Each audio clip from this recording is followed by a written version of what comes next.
Hey, what's up, everybody? So we're here with the Creality CR10 and some updates on print fixes. I pretty much was able to figure out all the issues with the CR10, and it's looking really good. There's those layer shifts are not there anymore, and it's just looking really nice. I was getting layer shifts, as you can see with this piece here. It's just kind of, if you could tell on the right side there, it's just kind of going in and out and in and out. And I super glued a piece, so ignore that super glued piece. But yeah, right on the side there. And then in the beginning, it was really smooth. So another thing I was getting was that when I would print out my skirts for the print, one part of the skirt would not, like one corner of it would not print, it would thin out, which made me realize there's probably something wrong with the bed. Here's a product that I got on Etsy. By the way, the Etsy shop is launched, and I'm gonna put up a link down in the description to the Etsy shop so you guys can pick up one of the products if you like it. So this is what was going on. You see this like ugly layering thing going on, and it would be smooth, layered, smooth, layered. So it was layered on two sides here, and I said, you know what? There might be some sort of like weird bed thing happening. I also messaged Creality support and was like, hey, yo, like, why is this happening? Why is my skirt messing up? This is not cool. And they said basically to watch the tightening of the bed video that they've got on their after sale YouTube channel. And then it's called Creality After Sale. It's their YouTube channel on support, basically like how to fix issues with your Creality machines. And it's not just for the CR10 Smart. It's for, I think, other machines as well that they sell. And then also, they had mentioned that the layering that was going on, because I did kind of ask them why that was happening as well. And they're basically saying that it's a tall, thin piece, and that I should try printing with a raft and slowing the print speed. And I've actually been suggested printing with the raft a couple of times. So as you could tell on this print here, I'm actually printing with the raft, and it's coming out quite nice. I actually printed with some other stuff with rafts, and for some reason I had a not so good experience with the raft the first time I ever printed a raft with this machine. But since then, these rafts, here's another piece, are like one with the piece. So they're really supportive. Like I have to probably, like here's another piece that I printed with a raft.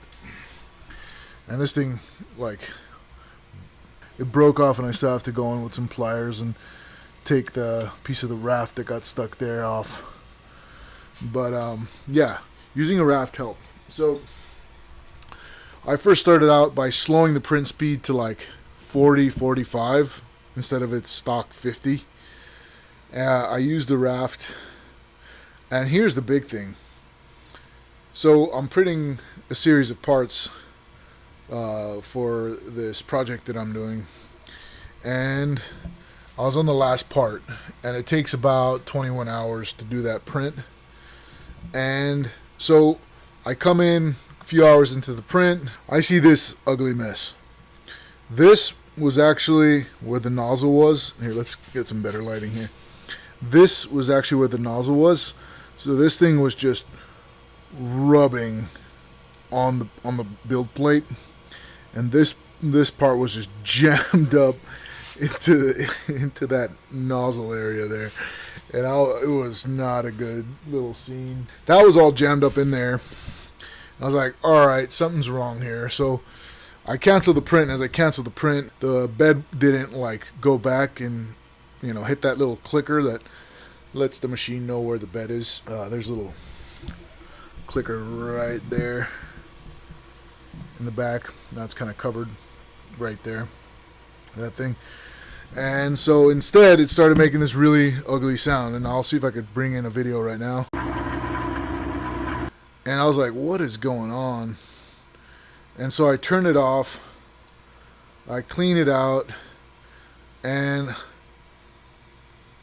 I turn it on again to start the print, and lo and behold, the same issue was starting to happen. The print came off the bed, weird noises were coming from the bed. I was like, what is going on? I peek under the bed, and there's a bunch of filament, a printed part that had come off the print bed that just jammed in there, and also was like messing with this belt here, and it was rubbing up against that belt. And then it was just making this noise, and the bed wasn't moving. I said, all right, you know what? I got to get to the bottom of this. Something's wrong here. So I turn on the video. I've already slowed the print speed in Creality Slicer and all that. So that was already done. And so I basically clean out the bottom of the bed.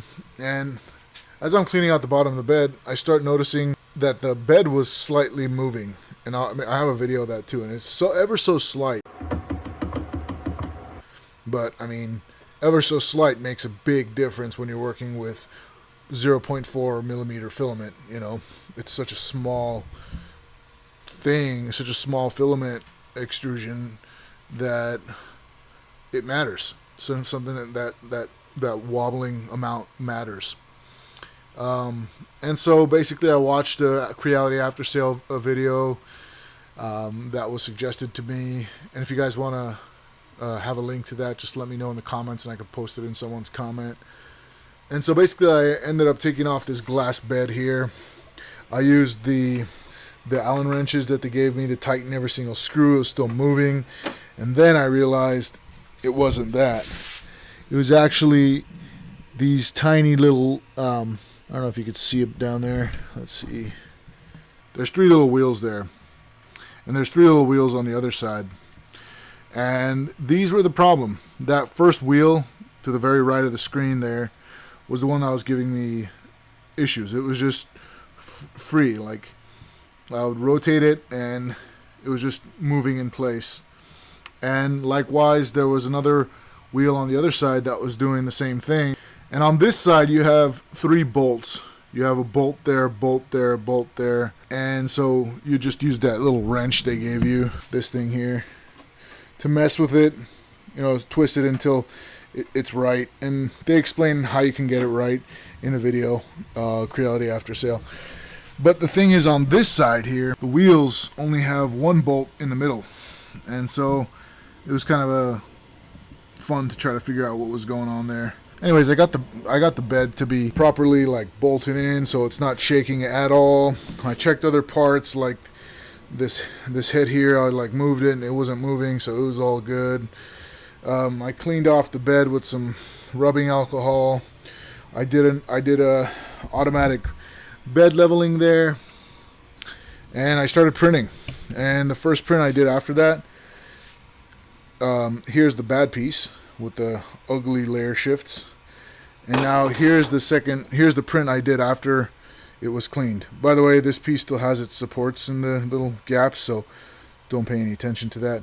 But this is looking fantastic. It just, for the most part, real smooth. And for this product, I actually made it a little thicker, so it gives it a little bit more strength as opposed to the thinner one here. But yeah, so this is looking really nice, really clean, really smooth. Let's see if I can get this here. Yeah, there you go. And same with this piece. I don't know if you guys notice it, but this thing is looking really clean, really sweet, and just real awesome. Loving it. And by the way, guys, I just want to mention that the link is going to be in the description below for my Etsy shop. Here are, again, the 4 Etsy products that I got on my Etsy shop. We got this glove dryer here, which is something that is close to me, dear to me, because it saves you a lot of money on getting some really good gloves and not having to wash it, ruin it, and then, you know, it's stinking because you can't wash it. So this thing I came up with, it's as big as a phone, as big as like an iPhone or whatever. And that's it. You just throw your gloves on there after you work out and let it dry properly. And these gloves will last a really long time. And I've had these gloves for a couple of years now and haven't washed them. Actually, I washed them once before I made this little glove holder. And they don't smell bad. They honestly just smell like leather. And then there's this pen cup holder. Again, the supports on this one haven't been taken out yet, but the finished product looks like this. Has cool little flowers. You know, for anybody who wants to have like a pen cup holder or makeup holder or something like that. And guys, you know, these are like really. Before I made these, I looked up like useful product ideas and stuff like that. So if you guys like this type of stuff, you know, and want to open up an Etsy shop and make it yourself, by all means. I got 3 other products coming down the pipeline I'll talk about in a second. But here's another pen cup holder, makeup holder. I use silk PLA for this one. The colors may vary a little bit, but yeah, this thing's just super cool. I love this PLA. This thing is awesome. I printed it on the Creality CR10 Smart. And this cool little, you know, dark throne that you could put your phone on. You could see it all in the Etsy shop there. You could, you know, recline the back so when you put your phone on there, you could put it at an angle. I got a variety of colors, guys. If there are any colors, different colors you want these in, maybe, I don't know if you can comment in the Etsy shop. Let me know. Maybe I can give you guys a different color. I don't have a lot of rainbow colors. That's the only variation I have of the rainbow stuff. But I have pretty common colors. I got 3 other products coming out. One of them is a iPad holder for when you're in bed. You know, because when you're laying in bed and you're laying on your back, to hold up that iPad, it's kind of like a pain. It makes your arm kind of feel heavy, and after a while it starts to hurt when you're holding the iPad up with your hands, so you can see it when you're laying on your back. So I'm coming up with this product that will be good for that, and you'll see the design once it's ready.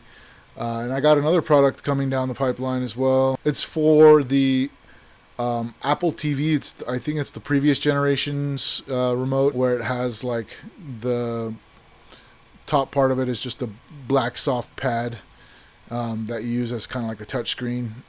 For me, I got some pretty big hands, and so that thing's just always really, you know, funky to really try to use.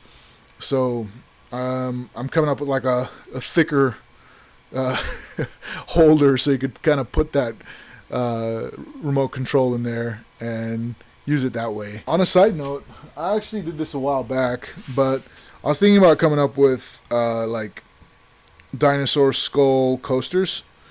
If you guys like to purchase this on Etsy, let me know. I can continue developing it. This is kind of a work in progress prototype. I did put like a hot mug on there and it left an imprint, so I may have to use like ABS or some other filament to make it withstand the heat better. But yeah, let me know what you guys think about this in the comments below. If you guys like coasters that have like dinosaur skulls in them. Getting it to this stage was already pretty difficult. But yeah, it was fun. I really like this. I really wish this would work, because this is just such a cool. I feel like this is such a cool concept. But let me know what you guys think. I could trash it. In the meantime, it's just been sitting around because I was like, maybe it's not the greatest product. But people love coasters. I love coasters. I like to use coasters. But if you guys like it, let me know. I can make it for sure. That'd be a really fun project. But yeah, that's what I got going on here. That's what I got for the Etsy products for you guys. Please check out the link in the description. If you guys like this video, please like it, subscribe, and until next time, guys, peace, love, and joy.